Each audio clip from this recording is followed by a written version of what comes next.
어떤 학생이 달려옵니다. 그리고는 저한테 말을 합니다. 창세기 1장에 나오는 하나님을 지칭하는 단어 히브리어를 배워왔다고 자랑하기 시작합니다. 창세기 1장에 나오는 히브리어는 엘로힘이라는 단어를 씁니다. 우리가 알고 있는 여호와, 야훼라는 단어가 아니죠. 근데 이 엘로힘을 그 친구가 어디선가 들어왔는지 저한테 자랑하는 겁니다. 그리고 이 엘로힘이라는 단어가 가지고 있는 또 다른 특수한 형태는 우리라는 복수 형태를 가진 단어다. 이것을 저한테 말하면서 인간이 하나님의 형상대로 남자와 여자로 만들었다면서요 라고 말을 꺼내는 겁니다. 그리고는 그 친구의 마지막 말에 제가 허걱하고 놀라게 됩니다. 여기서 어떤 말을 하냐? 우리의 형상대로 만드신 거라. 그렇다면 하나님 아버지도 있고 하나님 어머니도 계신 거 아니냐고 저한테 말을 하는 겁니다. 이 친구가 어디서 이런 말을 들어왔을까라는 생각에 물어봤더니 하나님의 교회의 장길자 이야기였습니다. 아이들도 이런 이단이나 혹은 사이비에 참으로 쉽게 접근되고 접촉되어지는 요즘인 것이죠. 이단들이 여전히 득세하고 있는 요즘입니다.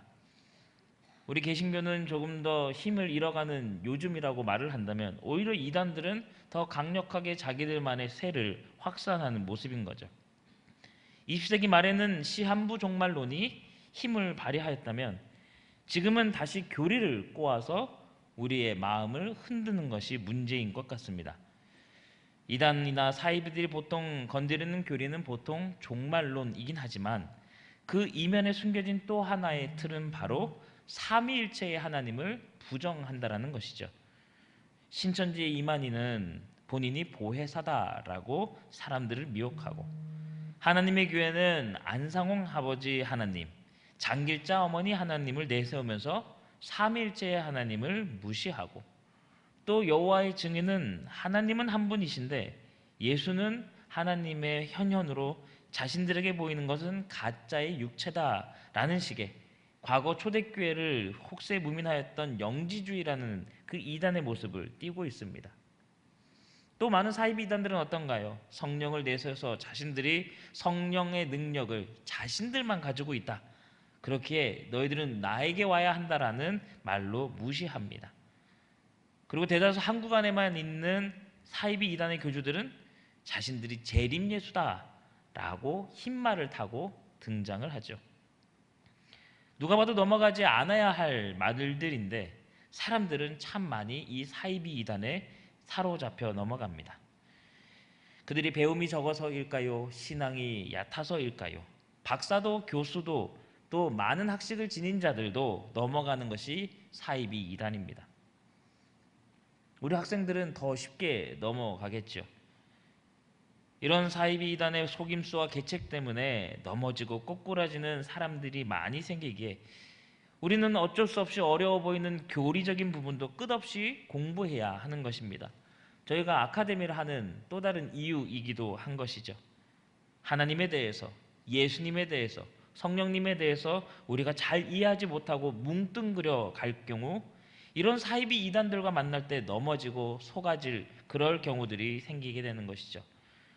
물론 우리와 함께 예배드리는 우리 성광의 교우들께서는 삼위일체 하나님에 대해 잘 아시는 분들이기에 이단의 속임에 잘 넘어가지 않으시겠지만 그럼에도 우리는 기억해야 하는 것이죠. 교회가 왜 교회력 가운데 삼위일체주의를 기억하게 하고 또 성도들의 신앙이 어느 한쪽으로 편중되지 않게 균형을 이루도록 돕고 있는가, 즉 신앙의 건강을 유지하게 하려 하는가, 그런 것을 생각해 본다면 공부해야 하는구나, 이것을 우리가 알아야 하는 것입니다.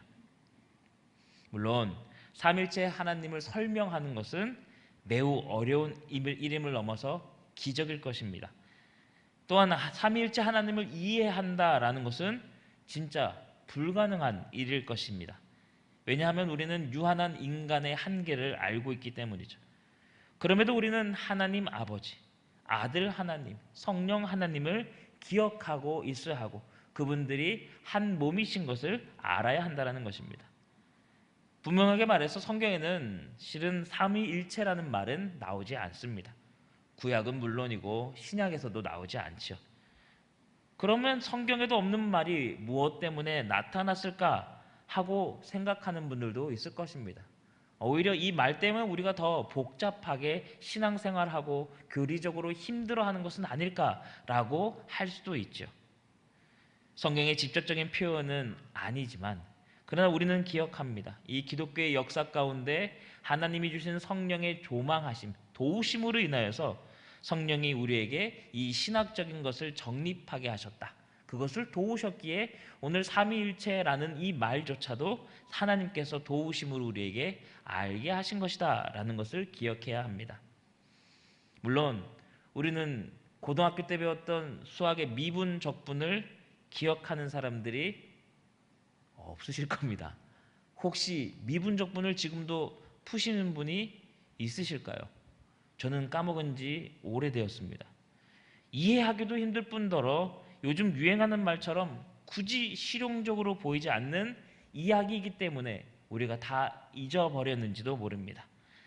그렇게 우리에게 관심을 끌기도 어려운 이야기, 삼위일체의 이야기, 이 말을 이해하려다가 오히려 우리가 혼동이 올 때도 생길 수 있죠.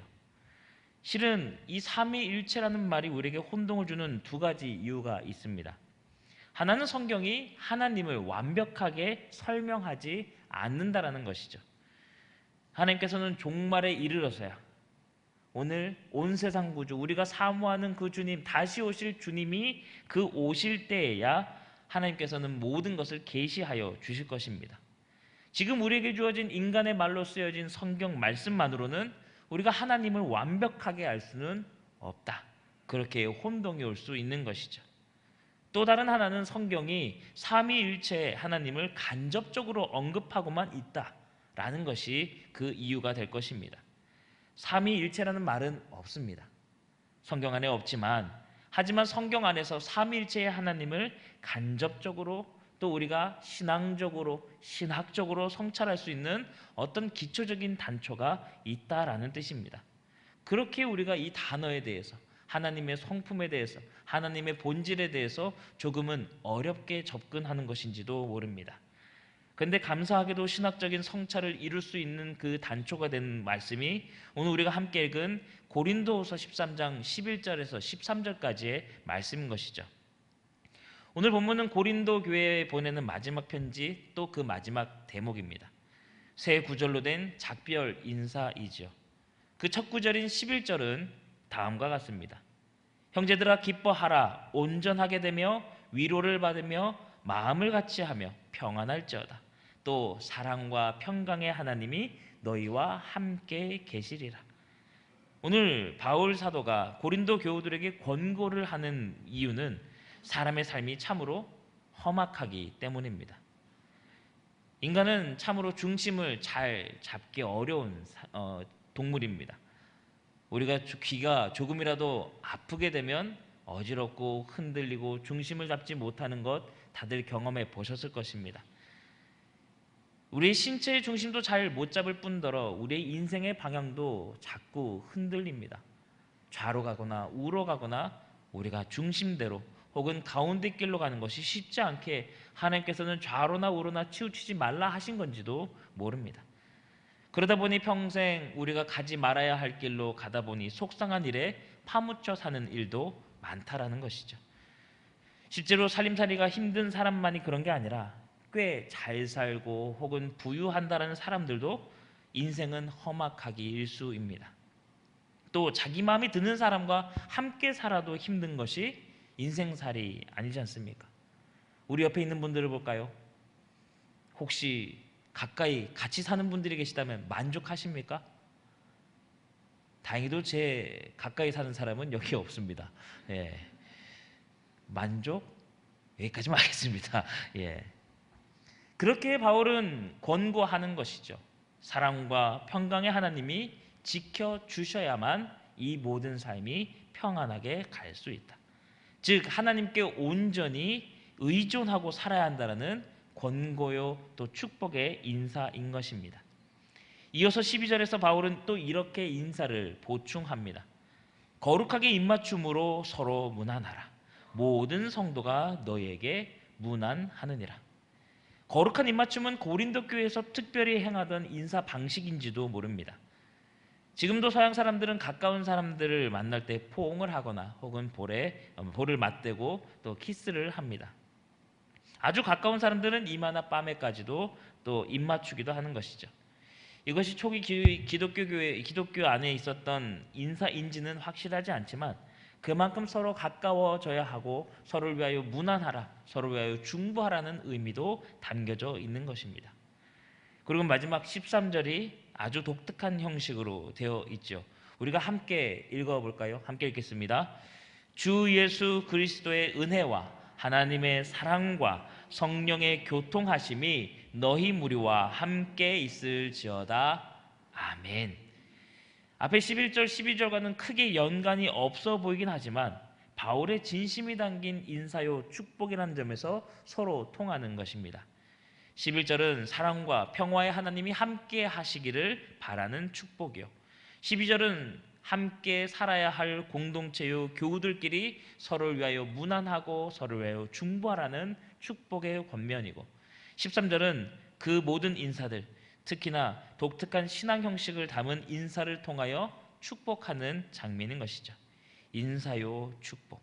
그렇게 우리가 드리는 예배의 마지막 목사님이 축복 기도를 할 때 이 구절을 근거로 하여 축도하는 것입니다. 이 구절이 역사적이고 또 종말론적인 하나님의 구원 행위, 거기에 대한 믿음을 고백하는 적절한 표현 방식이라고 말을 합니다. 우리가 여기에 관심을 기울인 이유가 아까 앞서 말했다시피 삼위일체의 하나님에 대한 원초적이고 단초적인 가르침이 담겨져 있기 때문입니다. 조금 더 자세히 볼까요? 바울은 고린도 교우들에게 주 예수 그리스도의 은혜를 누리기 원한다라고 말합니다. 이 예수님께서 우리와 똑같이 인간의 모습으로 살아오셨는데 그분이 오셨던 그 자체가 은혜였다. 하나님이신 또 하나님의 아들이신 그분이 이 땅에 오시는 것은 우리에게 은혜다. 바로 카리스라는 표현을 써 구원을 이야기합니다. 예수가 주시는 은혜는 바로 구원의 은혜인 것이죠. 그런 은혜가 왜 또 은혜인가? 우리가 어떤 대가를 받고 얻는 구원이 아니기 때문입니다. 우리가 잘나서 받는 은혜도 아니고 우리가 무언가 잘해서 받는 은혜가 아니죠. 예수 그리스도의 십자가와 부활은 그 구원이 우리에게 은총, 하나님만이 주실 수 있는 은혜의 사실을 말합니다. 또 바울은 하나님의 사랑을 누리라고 축복합니다. 하나님께서는 이 세상을 창조하셨고 유지하시고 완성하실 분입니다. 하나님께서는 인간을 향한 모든 행위, 즉 하나님의 사랑, 무조건적인 아가페의 그 사랑을 말하는 것이죠. 우리가 하나님의 사랑을 누릴 수 있다라면 우리는 그 사랑이 얼마나 큰지 우리가 함부로 표현하거나 또 측정할 수 없을 것입니다. 그리고 마지막으로 바울은 성령께서 주시는 교통을 누리라고 권면하지요. 성령님께서는 지금 하나님이 우리와 영적으로 소통하게 하시는 영입니다. 보혜사라는 이름으로도 불리시죠. 실은 성령님이 아니시면 우리는 하나님을 이해할 수 없습니다. 하나님을 경험할 수도 없고 하나님을 만날 수도 없습니다. 예수 그리스도의 은총조차 우리는 느낄 수가 없는 것이죠. 성령님께서 지금 우리와 함께 하시기에 그분의 친교, 코이노니아, 즉 우리를 서로 통하게 하는 그 역동성만이 우리가 하나님을 알게 되는 시작이 되는 것이죠. 그것이 바로 성령 충만이 이를 때에 가능하다. 그래서 너희가 성령의 교통을 누려야 한다라고 바울이 기도해 주는 것입니다. 엄밀히 말해 바울이 오늘 이 구절을 통하여 삼위일체를 염두에 두었는지는 확실하지 않습니다. 아니 서기 50년대의 바울 시대에는 삼위일체 개념이 무르익지 않았다고 보는 것이 더 옳습니다. 바울이 중요하게 생각한 것은 이분의 새 위격이 아니라 그 위격이 가진 속성, 그분들이 가지는 본질의 느낌 그리고 그 성품에 대해 말하고 있다라고 학자들은 말합니다. 카리스, 은총, 아가페, 하나님의 감없는 사랑, 코이노니아, 성령님의 교통하심, 그것만이 바울의 관심사항이었다라는 것이죠. 예수님의 그 능력, 하나님의 그 사랑, 그리고 성령님의 친교하심. 칼바르트 같은 신학자는 이렇게 표현합니다. 하나님의 사랑이 활동하였기에 성령의 친교가 나타나고 그리고 그를 통하여 전하여지는 예수 그리스도의 그 은혜를 우리가 누리게 되는 거다. 즉 삼위일체 하나님이 각기에 가진 그 성성과 성품과 능력을 통해 우리가 은혜를 누리고 있다라는 것을 오늘 이 바르트 같은 학자가 이야기하고 있습니다. 바울 역시 그것을 우리에게 전하고 있는 것이죠.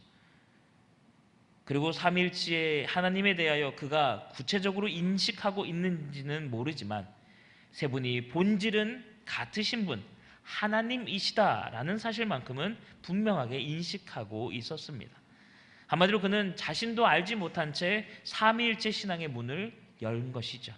아니 성령님의 조망하심으로 도우심으로 우리에게 이 놀라운 말들을 성경의 이 편지를 통하여 전하여 준 것입니다. 어렴풋이 삼위일체 개념이 역사 속을 통하여 점점 다듬어지고 또 우리가 알 수 있는 언어로 혹은 우리가 이해할 수 있는 수준까지는 어느 정도 명료해졌습니다.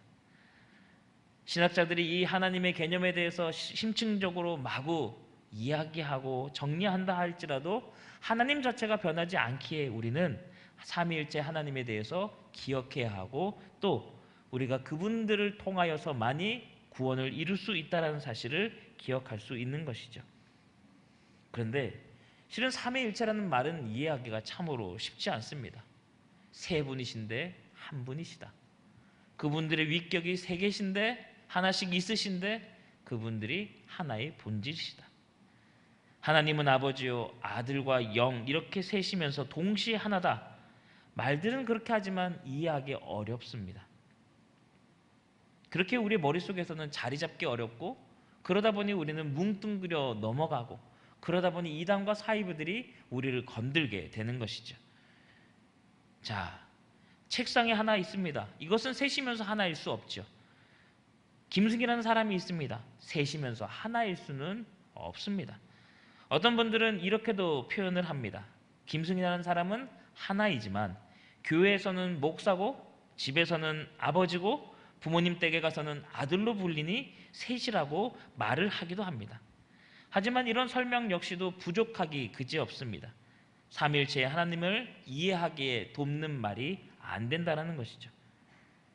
김승이라는 인격은 하나이기에 그것이 교회에서나 집에서나 혹은 부모님 집에 가서도 저는 김승희인 것이지 다른 사람이 아닌 것이죠. 예수님의 위격, 하나님의 위격, 성령님의 위격 이렇게 구별될 분들이 한 분이시라는 말이 쉽게 설명이 되지 않는 것입니다. 한마디로 이분들이 구별하여 나누어졌다라는 부분은 예수님이 늘 하나님께 기도했다라는 부분에서 드러나게 됩니다. 하나님을 대상으로 여겼다라는 것입니다. 이게 위격의 구별인 것이죠. 위격이 만약 동일하다, 즉 그분들이 한 몸과 한 마음들 또 한 위격을 가지고 있다라면 예수님의 기도는 하나님이 하나님에게 드린 아주 이상한 현상의 기도가 되는 것이죠. 자기가 자신에게 기도하는 이상한 모양새가 되는 것입니다. 또 더 중요한 문제는 무엇일까요? 위격은 구별되지만 본질은 동일하다. 이런 말이 어떻게 가능할까요? 우리는 실은 세상에서 이런 존재를 만나기 어렵다. 아니, 만날 수 없기 때문에 이해하기 어렵습니다. 이런 존재가 어디 있을까요? 비슷한 것, 물을 예로 한번 들어볼 수 있을까요? 물은 얼면 얼음이고 증발되면 수증기고 또 그 자체로는 액체이다. 형태만 다르지 본질은 동일하다. 이렇게 표현할 수 있을까요? 표현적으로는 그럴듯한 예이지만 그 역시 다른 물은 그저 액체로서 고체로서 또 기체로서 함께 존재할 뿐입니다. 서로 각각 영향을 미칠 상황이 아닌 것이죠. 그러나 삼위일체의 하나님은 다르시다라는 것입니다. 본질이 동일하다는 것은 또 그와 각각의 위격으로 나뉘어져 있다는 것은 상호 의존적인 관계라는 표현인 것이죠. 다 한 분 한 분 한 분이신데 한 몸으로 본질로 느껴진다는 것은 서로가 서로에게 의존하고 있고 또 서로가 서로에게 도움을 주고 있다는 것입니다. 하나님께서는 세상을 완성하실 때 앞서 창세기를 통하여 엘로힘이라는 표현을 썼습니다. 여호와라는 표현을 썼을 수도 있을 그 장에 왜 엘로힘이라는 표현을 썼을까? 왜 우리라는 복수의 단어를 썼을까? 하나님께서 단독적으로 그런 일을 하신 것이 아니라 예수 그리스도와 성령님을 통하여서 그 일을 하셨다라는 것을 우리가 기억해야 하는 것이죠. 하나님께서 혼자 단독적으로 모든 것을 하신 것이 아니라 예수 그리스도를 통하여서 모든 행위를 담당하게 하셨다. 한마디로 하나님께서는 예수 그리스도에게 의존하시고 또 성령을 통하여서 의존하십니다. 십자가 속에서 부활하신 예수님, 역사적인 예수님조차도 구원의 사역을 혼자 하신 것이 아니라 창조주이시오 아버지이신 하나님께 의존하셨습니다. 성령님은 어떠신가요? 그분들을 통하여 보내심을 받았기에 의존적이고 그렇기에 상호 모두가 의존적이라는 것은 우리가 알게 됩니다. 본질은 동일한데 위격이 나눠지고 동시에 의존적이다. 이런 존재를 우리가 직접 경험하기 어렵기에 이해할 수도 없는 것이죠. 그렇기에 삼위일체는 신비라고 표현하기도 합니다. 물론 신비라고 하여서 삼위일체가 명백하지 않다라는 것은 아닙니다. 사실 따지고 보면 이 세상에 신비가 아닌 것은 하나도 없습니다. 10년 전에 여러분들은 각각 어디서 어떤 생각을 하고 계셨을까요? 그때 지금 이 자리, 즉 10년 후를 상상하며 나는 이렇게 신앙생활 할 거야 라고 생각할 수 있었을까요? 저는 과연 서울에서 부산에 내려와 사역할 거야 라고 생각하고 있었을까요? AI가 계산하여도 이것은 계산하거나 혹은 상상하거나 예측할 수 없을 그것입니다. 즉 우리의 삶 자체가 이미 신비라는 것이죠. 우리가 이 자리에 모여서 함께 예배하고 이 자리에 이 순간 함께 주를 찬양하고 우리가 느껴왔던 하나님의 놀라운 은혜와 또 성령님이 함께 하시고 계시다라는 것을 고백할 수 있다는 것 자체가 신비인 것입니다. 우리가 꽃나무 하나도 쉽게 키우지 못하는데 우리의 인생 자체가 얼마나 신비인가요? 그러나 감사하게도 우리에게 조금씩 열려주시고 알려주시고 또 우리에게 보여주시는 그 계시의 말씀이 있기에 우리는 하나님을 조금씩 인식하고 있을 뿐입니다. 그렇게 삼위일체의 하나님은 참으로 놀랍고도 또 도와주시면서도 이해하기 어려운 분이죠. 앞선 이 삼위일체의 단초가 되는 말씀이 고린도후서 13장 13절이라고 함께 나누었습니다. 그런데 이 구절을 출발점으로 4세기에 열린 정신차리라고 제가 몸을 띄었나봅니다. 약 4세기에 열렸던 니케아 공의회 혹은 콘스탄티노플 종교회의에서 교회 역사가 삼위일체는 정식 교리가 되어야 한다라는 그런 사유가 된 배경을 아는 것 역시 중요할 듯합니다. 지금까지는 설교가 아니라 강연이었던 것 같이 들렸을지도 모릅니다. 그런데 오늘 이 말씀을 통하여 설교로 나아가는 듯합니다. 실은 이 삼위일체가 정식 교리가 된 그 배경은 예수 그리스도가 누구냐라는 질문에서 시작이 됩니다. 정확하게는 예수가 하나님이냐 인간이냐라는 질문이었던 것이죠. 초기 교회 또 초기 기독교가 예수님을 무조건 하나님이라고 믿었다라고 생각하면 그것은 오산입니다. 우리는 차근차근 쌓여온 하나님의 놀라운 계시와 전통에 의하여서 하나님이 예수님으로 또 예수님이 하나님이심을 알게 되었지만 당시에는 그런 예수님을 교주처럼 광신도처럼 배워왔던 교도들이 아니었습니다. 그들은 예수님이 자신들과 함께 살아오셨던 인간이라는 걸 알고 있었습니다.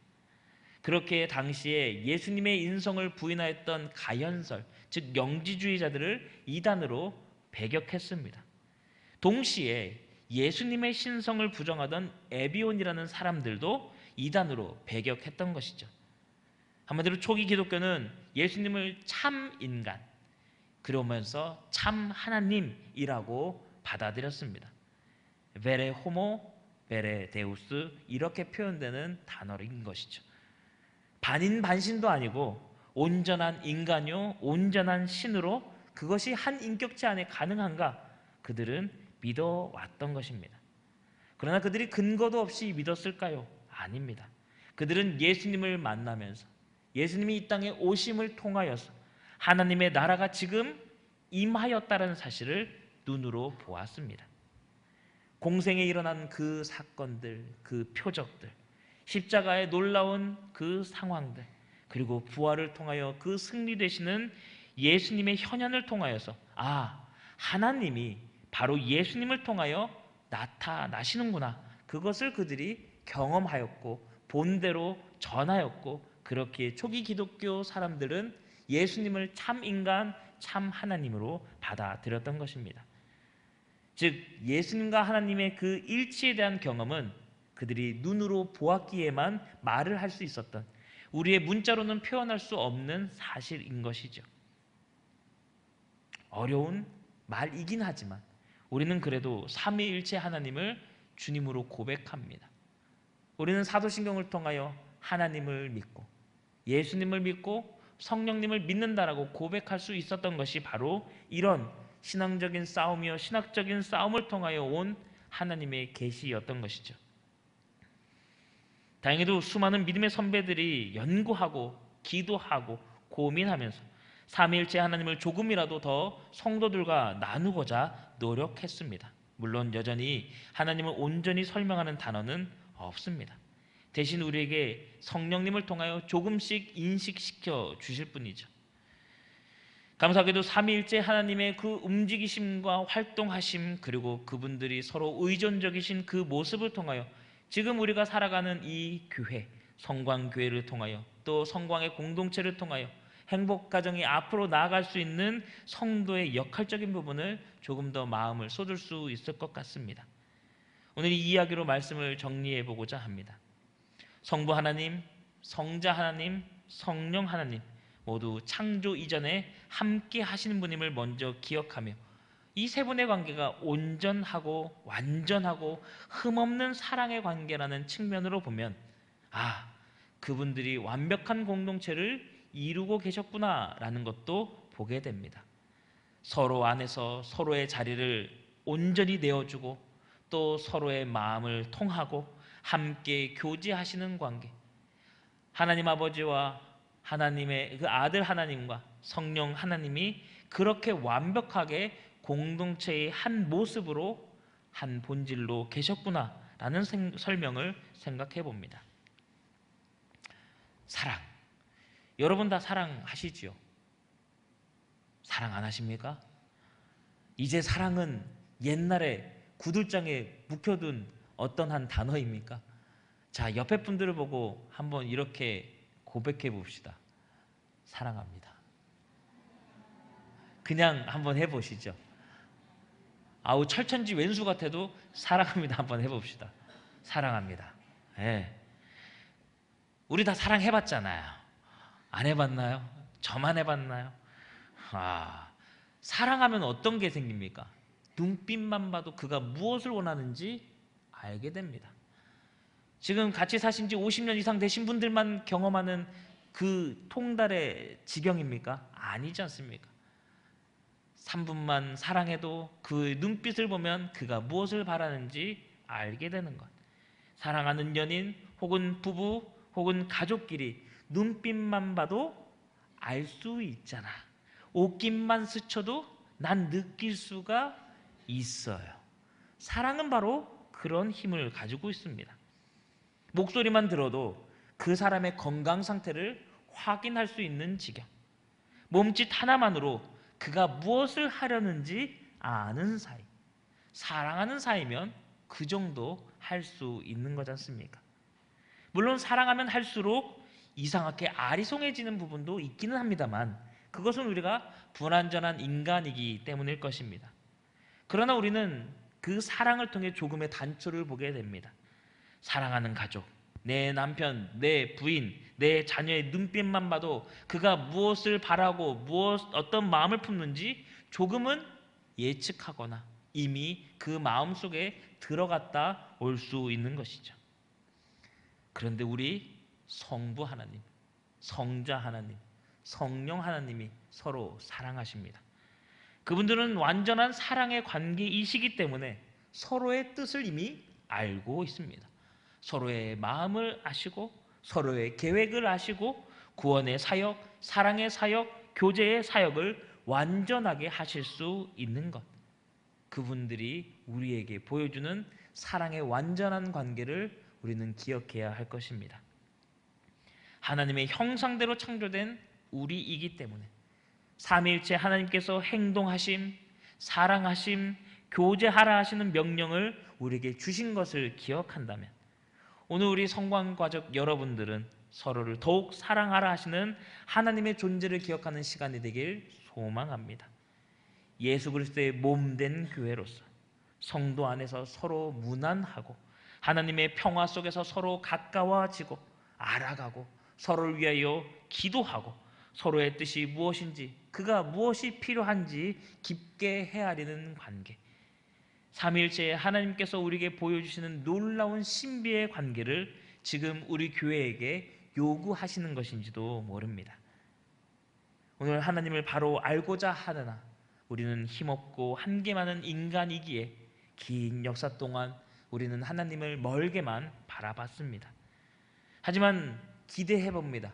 우리의 다음 세대들, 우리의 후손들은 하나님을 더 어떻게 알아가게 될지, 하나님이 어떻게 더 나타나 주실지, 하나님께서 어떤 표적을 보여주실지 기대됩니다. 다만 오늘 이 시간 우리에게 중요한 것, 지난 2000년간 긴 예수 그리스도의 역사와 또 성령님의 함께하심, 그 안에 먼저 태초부터 약속하시고 계획하셨던 하나님의 그 사랑, 그 삼위일체의 신앙을 바르게 알고 믿고 따르기를 소망합니다. 성부 하나님을 믿고 성자 하나님을 믿으며 성령 하나님을 믿는 신앙, 그러나 그 세 분께서 너무도 사랑하시기에 한 몸 같은 사랑의 공동체 되신 능력, 그 가운데 우리에게도 그것을 보여주사 기억하게 하시는 그 장면을 잊지 않으시면서 2000년 전 고린도 교우들에게 행하였던 바울의 축원을 다시 한번 여러분에게 전해드립니다. 주 예수 그리스도의 은혜와 하나님의 사랑과 성령께서 이루어주시는 교통의 친교를 우리 모두가 누리게 되길 소망합니다. 아멘. 이렇게 늘 찬송하며 예배하며 부활의 소망을 기억하는 고백으로 오늘의 삶을 우리 옆에 있는 누군가와, 아니 저 멀리 앉아있는 저 누군가와, 아니 우리를 성광교회로 불러주신 하나님의 놀라운 은혜 가운데 공동체 안에서 하나된 사랑의 모습으로 나아가는 우리 모두가 되기를 주의 이름으로 축원합니다. 함께 기도하겠습니다. 삼위일체의 하나님, 삼위일체의 하나님을 이해하기는 여전히 어렵습니다. 우리는 아마도 평생 다다라야 할 지점까지 아니 갈지도 모릅니다. 하지만 우리는 보았습니다. 아버지 하나님께서는 아들에게 자리를 내어주시고 아들 예수님께서는 보혜사 성령님을 초청하십니다. 그리고는 그 세 분이 서로를 너무도 사랑하셔서 서로의 자리 가운데 능력과 고난을 서로 나누어가는 사랑으로 한 몸 되시는 모습을 우리가 보게 됩니다. 우리 역시 하나님의 형상대로 지음받은 자들이기 때문에 믿습니다. 우리도 사랑할 수 있음을. 하나님의 사랑과 예수 그리스도의 은혜와 성령님의 친교하게 도와주시는 교통하심이 우리로 더욱더 하나 되게 하시고 우리로 더욱더 사랑하게 하시고 우리로 더욱더 한 몸 되게 하시는 놀라운 은혜 누리게 하여 주시옵소서. 삼위일체 하나님을 날마다 고백하며 나아갈 때에 서로를 사랑할 수 있는 믿음의 진일보가 일어날 수 있도록 온전히 오늘 하루도 이 한 주도 우리의 인생 가운데도 날마다 계시하여 주시옵소서. 예수 그리스도의 이름으로 기도드립니다. 아멘.